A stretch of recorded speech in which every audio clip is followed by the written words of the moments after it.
Mä taidan olla ponipoika ja kohta kaikki tietää sen. Ei poneja mikään voita, ponit vei mun sydämen. Ponitalleella 24/7. Mulla on hepatitihous sekä vedän ihan kypä. Mulla on ihan sama mitä muut ajattelee musta. Mä en ajattele muuta kuin ratsastusta. Kämppä on täynnä julisteita hevosista. Mulla on täytetty poni lasikehyksissä. Meet pursti on mulle ruma kirosana. Alan itke jos näen ponin ruokana. Kun muut lähtee lauantaisin vetän alkoholia. Mä olen kotona ja katson ponivideoita. Pelkkää heinä on päivisin ruokana. Mulla olis tarkoitus itsekin poniksi tulla. Moni haukkuu mun heppa pojaksi sekä homoks tykkää tytöstä. Mut ponit siellä yks mun elämässä on sitä kavioiden kolina. Ei voita sitten mikä mua ja poneja ei kuka voi erottaa ikinä. Mä taidan olla ponipoika ja kohta kaikki tietää sen. Ei poneja mikään voitaa, ponit vei mun sydämen. Mahanta Ranch Ylöjärvellä on mun toinen kotini.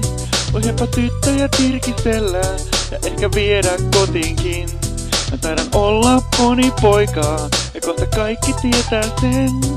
Ei poneja mikään voitaa, ponit vei mun sydämen. Mahanta Ranch Ylöjärvellä on mun toinen kotini. Voi heppa tyttöjä tirkistellä ja ehkä viedä kotiinkin.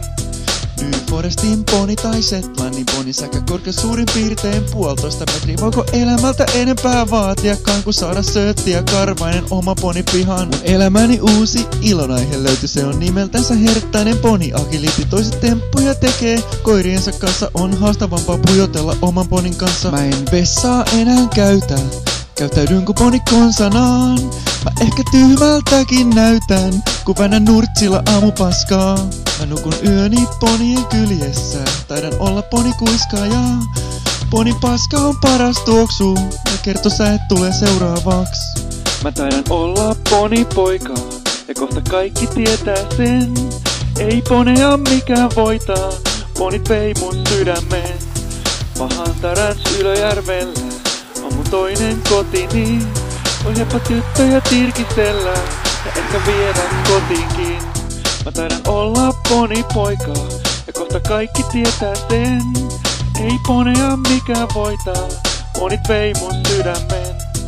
Mahanta Ranch Ylöjärvellä on mun toinen kotini. Voi heppa tyttöjä tirkistellä ja ehkä viedä kotiinkin.